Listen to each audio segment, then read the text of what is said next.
The rundown again. Caught up with you a little bit earlier in the year, but this year it's a little bit bigger turbos, same engine, a little bit bigger turbo. It's got Jose's 80s on it.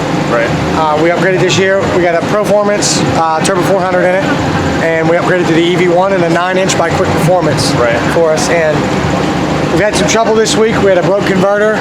Dom D'Amico stepped up huge, gave me his EV1, and he gave me a $3,000 converter. I'll replace it, but he gave it to me, and we put it in last night. New trans, new converter, new rear end, new tires, and it just went a 7.0.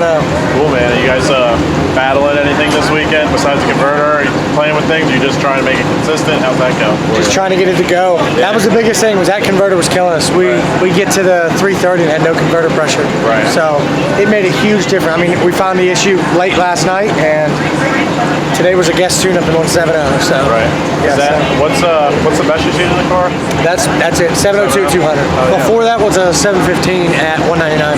Okay. That was on Wednesday off the trailer. Right on. Yep. So. And what kind of power is it making? Do you know? It should be the way it is now. It should turned up. We should get hopefully 23, 2400 out of it.